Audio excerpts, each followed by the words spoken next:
എൻ്റെ പേര് Elizabeth Gregory. ഞാൻ എടത്തുവായിൽ നിന്ന് വരുന്നു. ഞാനൊരു നേഴ്സാണ്. ഞാനിവിടെ വന്ന് ഉടമ്പടി എടുത്തത് 2023 നവംബർ 21 എൻ്റെ മമ്മിയാണ് ആദ്യം ഇവിടെ വന്ന് ഉടമ്പടി എടുക്കുന്നതും പ്രാർത്ഥിക്കുന്നതും ഒക്കെ. അപ്പോൾ തൊട്ട് ഞങ്ങൾ വീട്ടിലെ കുടുംബമായിട്ട് തന്നെ പ്രാർത്ഥനകളിലൊക്കെ പങ്കെടുക്കുകയും രാവിലെ ആയിക്കോട്ടെ വൈകുന്നേരത്തെ പ്രാർത്ഥന ആയിക്കോട്ടെ കുരിശുര കഴിഞ്ഞും ഒക്കെ ഞങ്ങൾ പ്രാർത്ഥനകൾ ചെല്ലുകയും പങ്കെടുക്കുകയൊക്കെ ചെയ്യുന്നതായിരുന്നു. അപ്പോൾ തൊട്ട് മമ്മി എന്നോട് പറയുമായിരുന്നെങ്കിൽ നീയും കൂടെ ഉടമ്പടി എടുത്ത് പ്രാർത്ഥിക്കുക, എന്നിട്ട് ബുദ്ധിമുട്ടുകളൊക്കെ മാറിക്കിട്ടും. പക്ഷേ ഞാൻ പഠിക്കാൻ പോകുന്നതുകൊണ്ടും ഓരോരോ കാരണങ്ങൾ കൊണ്ടും ഓരോ ഒഴിവ് പറഞ്ഞ് ഞാനങ്ങ് മാറുമായിരുന്നു. കാരണം വേണ്ട, എന്തിനാ വെറുതെ, അങ്ങനെ ഒരു മടിയൊക്കെ ഉള്ളതുകൊണ്ട് ഞാനത് ചെയ്തില്ലായിരുന്നു. പക്ഷേ അതിന് ശേഷമാണ് ഞാൻ ലൈഫ് സ്റ്റാർട്ട് ചെയ്യുന്നതും ഞാൻ IELTS എക്സാം എഴുതുന്നതും. എനിക്ക് എൻ്റെ ഉള്ളിലൊരു കോൺഫിഡൻസ് ഉണ്ടായിരുന്നു, കിട്ടുമായിരിക്കും. അത്യാവശ്യം തീരെ മോശമല്ലെങ്കിലും അത്യാവശ്യം നല്ല രീതിയിൽ തന്നെ ചെയ്യാൻ പറ്റും എന്നൊക്കെ ഞാൻ വിചാരിച്ചു.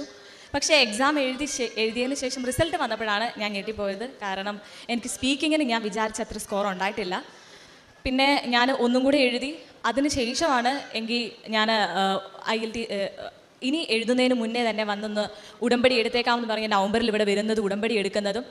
ഉടമ്പടി എടുക്കാൻ വന്ന അന്ന് തന്നെ ഞാൻ ഉടമ്പടി തൈലം അവിടെ വിളക്കിലൊഴിച്ച് പ്രാർത്ഥിച്ച സമയം എൻ്റെ കയ്യിലൊരു പ്രത്യേക മണം അനുഭവപ്പെട്ടു. ഞാൻ ഇങ്ങനെ ധ്യാനങ്ങളിലും TV യിലും അങ്ങനെയൊക്കെ കേട്ടിട്ടുണ്ട്, ഇതുപോലെ ഓരോരുത്തർക്കും വലിയ മുല്ലപ്പൂവിൻ്റെ ഗന്ധം വന്നു, അങ്ങനെ ഒരു ഫീലിങ്സ് ഉണ്ടായി. പക്ഷെ അപ്പോഴൊക്കെ ഞാനിങ്ങനെ സംശയിച്ച് നോക്കില്ല, ശരിക്കും അതൊക്കെ നടക്കുന്ന കാര്യം തന്നെയാണോ? അത് എനിക്ക് ശരിക്കും സംഭവിച്ചപ്പോഴാണ് എനിക്കത് വിശ്വസിക്കാൻ പറ്റിയത്. കാരണം എൻ്റെ ജീവിതത്തിൽ എനിക്കതൊരു ആദ്യത്തെ അനുഭവമായിരുന്നു. അതായിരുന്നു ഫസ്റ്റ് എൻ്റെ എക്സ്പീരിയൻസ് ഇവിടെ വന്നതിന് ശേഷം.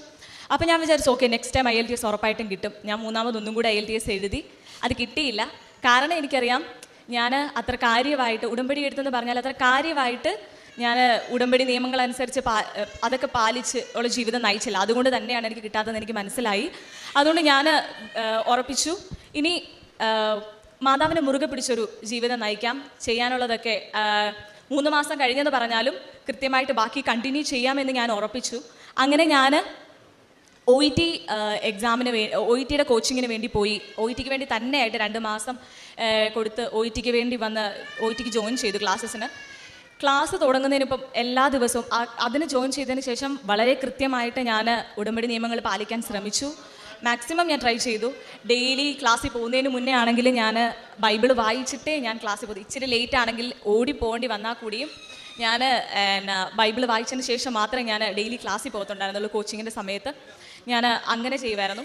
അതിനുശേഷം ആരെങ്കിലും എന്നോട് ഹെൽപ്പ് ചോദിച്ചു വന്നാൽ ഞാൻ ഒരിക്കലും നോ പറയാൻ എന്നെ കൊണ്ട് പറ്റത്തില്ല, ഞാനത് ചെയ്തു കൊടുക്കുമായിരുന്നു. അതിപ്പോൾ ഈവൻ എൻ്റെ കരിയറിലായിക്കോട്ടെ, ഞാൻ വർക്ക് ചെയ്യുന്ന സ്ഥലത്ത് കൂടിയും ആരെങ്കിലും എന്നോട് എന്തെങ്കിലും ചോദിച്ചാൽ, ഇപ്പോൾ എൻ്റെ കൊളീഗ്സ് ആണെങ്കിൽ കൂടെയും അങ്ങനെ അവർക്ക് എക്സ്ട്രാ വർക്ക് വരുക, ഞാനത് എന്തെങ്കിലും ഹെൽപ്പ് ചെയ്യുമോ അല്ലെങ്കിൽ ഒരു കൈ സഹായം തരുമോ, അല്ലെങ്കിൽ അത് കണ്ടാണെങ്കിൽ കൂടെയും ഞാൻ പോയി ചെന്ന് അവരെ ഹെൽപ്പ് ചെയ്യാറുണ്ട്. ഇനി എൻ്റെ ഡ്യൂട്ടി ടൈമിൽ കഴിഞ്ഞിട്ട് കൂടെയും ഞാൻ നിൽക്കാറുണ്ട്.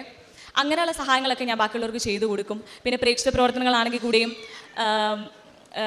പത്രമൊക്കെ ഞാൻ ഡിസ്ട്രിബ്യൂട്ട് ചെയ്യുമായിരുന്നു. അതുകൂടാതെ യൂട്യൂബിൽ എൻ്റെ ഫ്രണ്ട്സിനൊക്കെ, എൻ്റെ ഏജിലുള്ള ഫ്രണ്ട്സിനും ഒക്കെ തന്നെ ഞാൻ ഇത് ലിങ്ക് ഷെയർ ചെയ്യുമായിരുന്നു. അങ്ങനെ പ്രേക്ഷിത പ്രവർത്തനങ്ങളൊക്കെ ഞാൻ ചെയ്യുമായിരുന്നു. പിന്നെ നാട്ടിൽ വരുന്ന സമയമാണെങ്കിൽ കൂടിയും ഞങ്ങളുടെ വീടിനടുത്തുള്ള രോഗികളായിട്ടുള്ള ആൾക്കാരെയൊക്കെ പോയി സന്ദർശിക്കുകയും അവരോട് സംസാരിക്കുകയും ഒക്കെ ചെയ്യുമായിരുന്നു.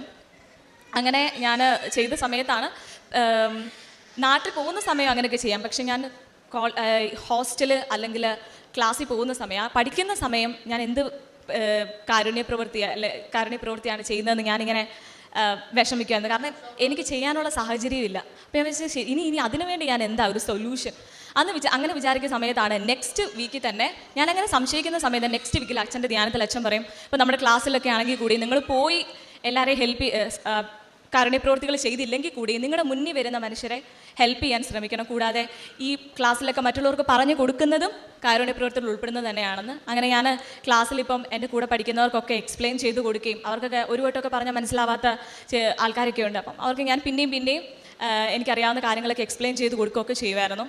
അങ്ങനെ ഞാൻ OET എക്സാം എഴുതാൻ വേണ്ടി പോയി. എക്സാം ഞാൻ കാശുരൂപം അധികം സാധനങ്ങളൊന്നും എടുക്കാൻ പറ്റില്ലല്ലോ നമുക്ക്. അതുകൊണ്ട് ഞാൻ കാശുരൂപം ഉള്ളിൽ ഇങ്ങനെ പിൻകുത്തി വെച്ചു. അതുകൂടാതെ ഉടമ്പടി തൈലം പൂശിയിട്ടാണ് ഞാൻ എക്സാം എഴുതാൻ പോകുന്നതും.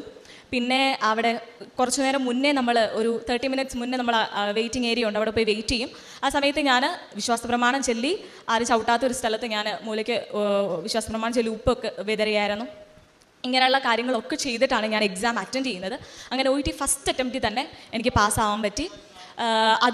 അതാണ് എൻ്റെ ആദ്യത്തെ സാധിച്ചു കിട്ടിയ നിയോഗം. രണ്ടാമത്, ഞാൻ ഈ കാര്യങ്ങളൊക്കെ ചെയ്ത സമയം കൊണ്ട് പഠിച്ചിറങ്ങി കഴിഞ്ഞുള്ള എൻ്റെ ഫ്രഷർ പീരീഡ് അങ്ങ് മാറി. അതിലും വലിയ കോമഡി എന്ന് പറഞ്ഞാൽ ഞാനത് അറിയുന്നത് എൻ്റെ ഇൻ്റർവ്യൂവും പാസ്സായി, ഞാൻ ഡോക്യുമെൻറ്റ്സ് സബ്മിറ്റ് ചെയ്ത് കഴിഞ്ഞപ്പോഴാണ് അവരെന്നോട് എനിക്ക് എക്സ്പീരിയൻസ് സർട്ടിഫിക്കറ്റ് ചോദിക്കുന്നത്. ഞാൻ പറഞ്ഞു ഞാൻ ഫ്രഷർ ആയതുകൊണ്ട് ആണ് ഞാൻ ഇൻ്റർവ്യൂ അറ്റൻഡ് ചെയ്തത്. അവർ പറഞ്ഞല്ല, 6 months കഴിഞ്ഞാൽ ഫ്രഷർ പീരീഡ് കഴിഞ്ഞു. ആ ഒരു ബോധം പോലും എനിക്കില്ലായിരുന്നു. 6 months കഴിഞ്ഞിട്ട് പിന്നെ വരുന്നത് ഗ്യാപ്പാണ്. ആ കാര്യമൊക്കെ ഞാൻ അപ്പോഴാണ് റിയലൈസ് ചെയ്യുന്നതും. അപ്പോൾ പിന്നെ അവർ പറഞ്ഞു എങ്കിൽ ശരി പൊക്കോ, പോയി ഒരു 6 months എക്സ്പീരിയൻസ് ആയിട്ട് വാ, നമുക്ക് നോക്കാം, ആ സമയവും വേക്കൻസി ഉണ്ടെങ്കിൽ തന്നെ വിളിക്കാം. ആ രീതിയിൽ അവരെന്നെ പറഞ്ഞു വിട്ടു.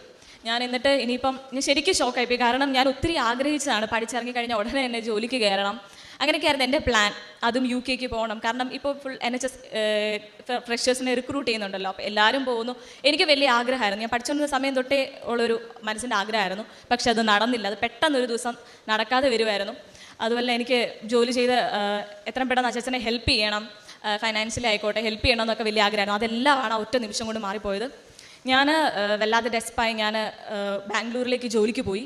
ജോലിക്ക് പോയതിന് ശേഷം ഈ എൻ്റെ ജോലിയുടെ കാര്യത്തിനോട് ഞാൻ അതിൻ്റെ പിന്നെയും ജോലി വർക്ക് ചെയ്തുകൊണ്ടിരിക്കുന്നതിൻ്റെ ഇടയിലും ഞാൻ ഇങ്ങനെ പ്രാർത്ഥിക്കുന്നുണ്ടായിരുന്നു. അപ്പോഴാണ് എൻ്റെ മമ്മി ഞങ്ങളുടെ മാതാവിൻ്റെ പള്ളിയാണ്. അപ്പോൾ മാതാവിൻ്റെ പള്ളി അവിടെ ചെന്നിട്ട് 8 നോമ്പ് തുടങ്ങുമായിരുന്നു 1-ാം തീയതി. ആ കൃത്യം 1-ാം തീയതി മമ്മി ചെന്നിട്ട് പറഞ്ഞു, അവിടെ ചെന്നെങ്കിലും പറഞ്ഞത് കൃപാസന പ്രസാദപര മാതാവേ എന്ന് വിളിച്ച് തന്നെ മമ്മി പ്രാർത്ഥിച്ചത്. മമ്മി പറഞ്ഞു ഇതുപോലെ അവൾക്ക് ജോലിയുടെ കാര്യത്തിൽ എന്തെങ്കിലും ഒരു ഉത്തരം എത്രയും പെട്ടെന്ന് കാണിച്ചു തരണം. കാരണം ഒന്നില്ലെങ്കിൽ 8 നോമ്പ് തീരുന്നതിന് മുന്നേ, കൂടിപ്പോയാൽ നമ്മുടെ ജപമാല റാലി അതിന് മുന്നേ ഒരു ഉത്തരം തരണം എന്ന് പറഞ്ഞു. ശരിക്കും ഞാൻ ഡ്യൂട്ടിക്ക് പോകുന്നതിന് മുന്നേ വിളിച്ച് പറഞ്ഞു, ഇതുപോലെ ഞാൻ മാതാവിനോട് പറഞ്ഞിട്ടുണ്ട്, അതുകൊണ്ട് നീയും പ്രാർത്ഥിച്ചോണം, ധൈര്യമായിട്ടിരുന്നോണം എന്നൊക്കെ പറഞ്ഞായിരുന്നു. അന്നത്തെ ദിവസം വൈകിട്ട് തന്നെ എനിക്ക് മെയിൽ കിട്ടി. അതും എന്നോട് ആദ്യം പൊക്കോ, എക്സ്പീരിയൻസ് സർട്ടിഫിക്കറ്റ് ആയിട്ട് വന്നാൽ മതി എന്ന് പറഞ്ഞവർ തന്നെ എനിക്ക് ഇങ്ങോട്ട് മെയിൽ അയച്ച് ചോദിച്ചു, ഇന്നപോലെ വേറൊരു ഹെൽത്ത് ബോർഡിൽ ഇന്നപോലെ വേക്കൻസി ഉണ്ട്, താൻ വരുന്നു, ഓക്കെ ആണോ എന്ന് എന്നോട് ചോദിച്ചു. ഞാൻ പറഞ്ഞു ഓക്കെ, ഡബിൾ ഓക്കെ. അങ്ങനെയാണ് എൻ്റെ ജോലി കാര്യത്തിൽ പെട്ടെന്നൊരു തീരുമാനം എനിക്കായി. അതിനുശേഷം 21 ദിവസം കൊണ്ട് എൻ്റെ പേപ്പർ വർക്കുകളെല്ലാം മാറി. കൂടാതെ ഞാൻ ടിക്കറ്റും വന്നു. ഈ തിങ്കളാഴ്ച ഞാൻ UK കയറി പോവുകയാണ്. ടിക്കറ്റ് വന്നപ്പോഴാണെങ്കിലും ടിക്കറ്റിൻ്റെ അടുത്തൊരു പ്രശ്നം ഉണ്ടായിരുന്നു. എനിക്ക് അവർ അയച്ചു തന്നത് ഡൊമസ്റ്റിക് ഫ്ലൈറ്റ്, ആദ്യത്തേത് കണക്റ്റഡ് ഫ്ലൈറ്റിൽ ആദ്യത്തേത് ഡൊമസ്റ്റിക് ആയിരുന്നു. അപ്പോൾ അതിൽ പ്രശ്നം എന്താണെന്ന് വെച്ചാൽ കുറച്ച് വെയിറ്റ് മാത്രമേ കൊണ്ടുപോകാൻ പറ്റത്തുള്ളൂ. രണ്ടാമത്തെ ഇൻ്റർനാഷണൽ വരുമ്പോഴേ കൂടുതൽ വെയിറ്റ് കൊണ്ടുപോകാൻ പറ്റത്തുള്ളൂ. അത് വല്ലാത്ത പ്രശ്നമാണ്. കാരണം പുതിയൊരു ജീവിതം സ്റ്റാർട്ട് ചെയ്യുമ്പോൾ എന്തായാലും കുറച്ച് 15 kg ആയിരുന്നു അതിൻ്റെത്, ആ എയർലൈൻസിൻ്റെ 15 kg എൻ്റെ ഒരു ജീവിതം ഫുൾ കയറ്റുക എന്ന് പറയുന്നത് ഭയങ്കര പാടാണ്. പാത്രവും എന്തൊക്കെ സാധനങ്ങൾ കൊണ്ടുപോകാനുള്ളതാണ്. അത് വല്ലാത്ത പ്രശ്നമായി. എക്സ്ട്രാ അതിനുവേണ്ടി ഇനി പൈസ കണ്ടെത്തേണ്ട അവസ്ഥ വരെയായി. പിന്നെ ഞാൻ പ്രത്യക്ഷീകരണ പ്രാർത്ഥനയൊക്കെ ചൊല്ലി ഞാൻ ഒരു മെയിലൂടെ അയച്ചു, ചുമ്മാ കിട്ടുവാണെങ്കിൽ നോക്കട്ടെ എന്നുള്ള രീതിയിൽ ഞാൻ ശരിക്കും മാധവനോട് പ്രാർത്ഥിച്ചിട്ട് മെയിൽ അയച്ചു. എനിക്ക് ഇന്നലെ വൈകിട്ട്, ഞാൻ സാക്ഷ്യം പറയാൻ ഇന്ന് പ്ലാൻ ചെയ്ത ദിവസമാണ്, ഇന്നലെ വൈകിട്ട് എനിക്ക് മെയിൽ വന്നു, ഇന്നപോലെ അവർ എയർലൈൻസിനോട് സംസാരിച്ചിട്ടുണ്ട്, തനിക്ക് ഡൊമസ്റ്റിക്കലാണെങ്കിൽ അവർ എക്സ്ട്രാ പേയ്മെൻറ്റ് അവർ നടത്തിയിട്ടുണ്ട്, അതുകൊണ്ട് എനിക്ക് ഇൻ്റർനാഷണൽ ഫ്ലൈറ്റിൽ എത്രയും കൊണ്ടുപോകാമോ അത്രയും തന്നെ വെയിറ്റ് എനിക്കിവിടെ കൊണ്ടുപോകാൻ പറ്റും എന്നുള്ള കാര്യം അവരെന്നെ അറിയിച്ചു. അത് പ്രതീക്ഷിക്കാതെ പെട്ടെന്ന് ഞാൻ ചോദിക്കുന്ന താമസം എനിക്ക് മാതാവ് തന്നു. അതിന് കാരണം എന്ന് വെച്ചാൽ ഞാൻ മാതാവിനെ മുറുകെ പിടിക്കുന്നുണ്ട് ഇപ്പം. കാരണം ഞാനിപ്പം മാറിപ്പോകുന്നു, അപ്പോഴാണ് എനിക്ക് എൻ്റെ ജീവിതത്തിൽ എനിക്ക് പ്രശ്നങ്ങൾ വന്നുകൊണ്ടിരിക്കുന്നത്. അതാണ് ഞാനിപ്പം എൻ്റെ ജീവിതത്തിൽ ഞാൻ റിയലൈസ് ചെയ്തു. പിന്നെ അതാണ് രണ്ടാമത്തേത്, ജോലി കിട്ടിയതാണ് രണ്ടാമത്തെ എൻ്റെ സാധ്യമായത്. പിന്നെ മൂന്നാമതെന്ന് പറയുന്നത് എൻ്റെ ചേച്ചിക്ക് കുറച്ച് പൊക്കം കുറവാണ്. അപ്പം അവൾക്ക് ഭയങ്കര കോംപ്ലക്സ് ആണ്. ഇതുപോലെ എനിക്ക് പൊക്കം കുറവാണ്, എനിക്കങ്ങനെ കല്യാണ ആലോചനയൊന്നും കിട്ടത്തില്ല, ഞാനിങ്ങനെ മുത്തരിച്ച് നിന്ന് പോകത്തേ ഉള്ളൂ, അങ്ങനെയൊക്കെയായിരുന്നു അവളുടെ പ്രശ്നങ്ങളൊക്കെ. ഭയങ്കര പ്രശ്നമായിരുന്നു അതൊക്കെ. പക്ഷേ ഞാൻ ഉടമ്പടിയിൽ ഇവിടെ വന്നപ്പോൾ നിയോഗം വെച്ച് പ്രാർത്ഥിച്ചായിരുന്നു. അവൾക്ക് ഞങ്ങൾ ആഗ്രഹിച്ച പോലെ തന്നെ നല്ലൊരു കല്യാണ ആലോചന അവൾക്ക് ശരിയായി. അത് ഉറപ്പീര് വരെ കഴിഞ്ഞപ്പോൾ നിൽക്കുകയാണ്. അവർ ഹാപ്പിയാണ്, അവർ രണ്ടുപേരും. ഇത് മൂന്നുമാണ് എനിക്ക് സാധ്യമായി കിട്ടിയ, മാതാവിൻ്റെ കൃപ കൊണ്ട് സാധ്യമായി കിട്ടിയ നിയമങ്ങൾ. പിന്നെ ഞാൻ ഉടമ്പടി എടുത്തതിന് ശേഷം എൻ്റെ ജീവിതത്തിൽ ഒത്തിരി മാറ്റങ്ങൾ സംഭവിച്ചു. കാരണം പണ്ട് ഞാൻ ഞായറാഴ്ച പള്ളിയിൽ പോകുന്നു, അല്ല അവധി ദിവസം പള്ളിയിൽ പോകുന്നു, അല്ല കുരിശ് വരയ്ക്കുന്നു, കുരിശുവരയുടെ കൂട്ടത്തിൽ ചെറിയൊരു 5 മിനിറ്റ് കിട്ടുന്ന ഒരു ചെറിയ ബൈബിൾ ഭാഗം വായിച്ച് കുരിശുവര തീർക്കുന്നു. അങ്ങനെ ഒരു പാറ്റേൺ ആയിരുന്നു. പക്ഷേ ഞാൻ ഉടമ്പടി എടുത്തതിന് ശേഷം എനിക്ക് ഫ്രീ ടൈം കിട്ടുമ്പം, ഇപ്പം ഞാൻ വണ്ടിയിൽ ട്രാവൽ ആയിക്കോട്ടെ, വെറുതെ ഇരിക്കുവാണ്, അപ്പം ഞാനൊരു കൊന്ത മനസ്സിൽ ചെല്ലും, അല്ലെങ്കിൽ സുഹൃതജപം ചെല്ലും വെറുതെ ട്രാവൽ ചെയ്യുന്ന സമയത്ത്. അങ്ങനെ എക്സ്ട്രാ പ്രാർത്ഥിക്കാനും തുടങ്ങി. പിന്നെ ബൈബിളാണെങ്കിൽ ഞാൻ വായിക്കാറുണ്ട്. ഇതൊക്കെയാണ് എൻ്റെ ലൈഫിൽ വന്ന മാറ്റങ്ങൾ. പിന്നെ ആരൊക്കെ എന്ത് സഹായം ചോദിച്ചാലും ഞാൻ ചെയ്ത് കൊടുക്കാറുണ്ട്. മാക്സിമം എന്നെ കൊണ്ട് പറ്റുന്നൊക്കെ ചെയ്യാറുണ്ട്. ഇങ്ങനെയാണ് എൻ്റെ ലൈഫ് സ്റ്റൈലിൽ എനിക്ക് വന്ന ഉടമ്പടി കാരണം എനിക്ക് വന്ന മാറ്റങ്ങളും പിന്നെ എനിക്ക് ഇത്രയും കൃപ തന്ന മാതാവിന് ഒത്തിരി നന്ദി.